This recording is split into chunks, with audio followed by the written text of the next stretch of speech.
నమస్కారం లైవ్ షోకి స్వాగతం ఈరోజు ప్రధానంగా 5 అంశాల మీద చర్చల్లోకి వెళదాం జగన్ ఎక్కడికి వెళ్ళినా అభిమాన తరంగాలు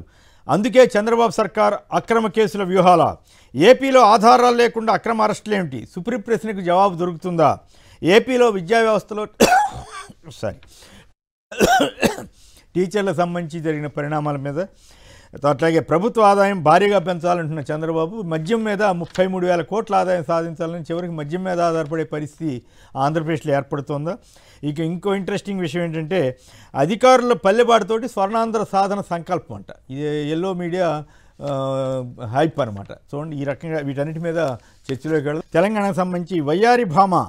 నీ హంస నడక అంటూ పాత బస్తీలో మిస్ వరల్డ్ పోటీదారుల హెరిటేజ్ వాక్ జరిగింది కొనుగోలు కేంద్రాల్లో రైతులు చనిపోతున్నా పట్టించుకోరా మాజీ మంత్రి హరీష్ రావు ధ్వజం అలాగే నిత్యం అబద్ధాలేనా హరీష్ రావు ధాన్యం కొనుగోలుపై నిజాలు ఇవిగో అంటూ ఉత్తమ్ కుమార్ రెడ్డి జవాబు కమిటీలతో కాలయాపన వద్దు ఉద్యోగులు అడిగేవన్నీ న్యాయబద్ధమైన డిమాండ్లే అంటూ తెలంగాణ జేఏసీ ఇక ఏపీ వార్తలకు వెళ్తే ఆధారాలు లేకుండా అరెస్టు పౌరుడి వ్యక్తిగత స్వేచ్ఛను హరిస్తుందన్న సుప్రీంకోర్టు ప్రత్యేకించి ఈ మద్యం లిక్కర్ కేసు పేరుతో లేని లిక్కర్ స్కామ్ను సృష్టించి ఆంధ్రప్రదేశ్ ప్రభుత్వం చేస్తున్న అరాచకాలపైన కొందరు కోర్టు మిథున్ రెడ్డి గారు వీళ్ళంతా వెళ్ళినప్పుడు ఈ వ్యాఖ్యలు చేసింది బాలాజీ గోవిందప్ప అరెస్టు సంగతి కూడా తేలుస్తామని కూడా ఆయన సుప్రీంకోర్టు వారు వ్యాఖ్యానించారు ఇక మురళీ నాయక్ కుటుంబానికి అండగా ఉంటాం సత్యసాయి జిల్లా కలితండాలో జగన్ అలాగే ప్రభుత్వ పాడుల్లో ప్రకంపనలు 9 రకాల విభజనతో అంతా గందరగోళం పునర్వ్యవస్థీకరణ టీచర్ల సర్దుబాటుపై ఉత్తర్వులు జారీ అలాగే 9,000కు పైగా సర్ప్లస్ పోస్టులు గుర్తింపు అంటూ ఆ విద్యా వ్యవస్థలో తీసుకొచ్చిన మార్పుల మీద కథనాన్ని ఇచ్చారు 3 నెలల్లోగా ఏఐ ఆధారిత పన్నుల వ్యవస్థ ఆదాయ పెంపునకు 30 ఏళ్ల ఫలితాల ఆధారంగా ప్రణాళికలు అంటూ ఆదాయార్జన చేయాలంటూ చంద్రబాబు గారు చెప్తున్నారు అప్పుడే సంక్షేమ పథకాలు అమలు చేయగలుగుతామని కూడా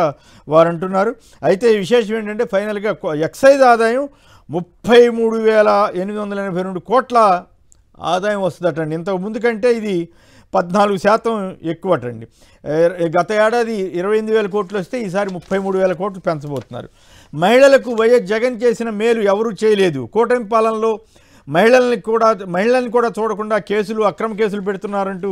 వైసీపీ మహిళా విభాగం రాష్ట్ర స్థాయి సమావేశంలో సజ్జల రామకృష్ణారెడ్డి గారు రోజా తదితర నాయకులంతా కూడా మాట్లాడారు కౌలుదారులకు గుర్తింపేది ఏటా ఏప్రిల్ మే నెలలో సిసిఆర్సి మేళాలు జరిగేవి ఈ ఏడాది కార్డుల ప్రక్రియ కూడా అంత అస్తవ్యస్తంగా మారిందని కథనాన్ని ఇచ్చారు ఇక లోకేష్ గారు అయితే 91 పెద్ద కంపెనీలు వస్తున్నాయి ప్రతి కంపెనీకి ఓ నోడల్ అధికారిని ఆయన చెబుతున్నారు నిజంగా వస్తే సంతోషమే కానీ ఊరికే ప్రచారం కోసం ఎల్లో మీడియా ఉందని ప్రచారం చేసుకుంటే తర్వాత మీకే నష్టం 5 లక్షల ఉద్యోగాలు కూడా వచ్చేస్తాయని చెబుతున్నారు మరి ఎంతవరకు జరుగుతుందో ఇక బిళ్ళ బాబాయ్ మరొక ఈనాడు వారు ఏం రాశారంటే స్వర్ణాంధ్ర సాధనకు సంకల్పం ఐఏఎస్ ఐపీఎస్ ఐఎఫ్ఎస్ అధికారులతో పాటు శాఖాధికారులు 21, 22, 23 తేదీల్లో పల్లెపాటు పడుతున్నారట దీంతో మొత్తం సమస్యలన్నీ పరిష్కారం అయిపోయి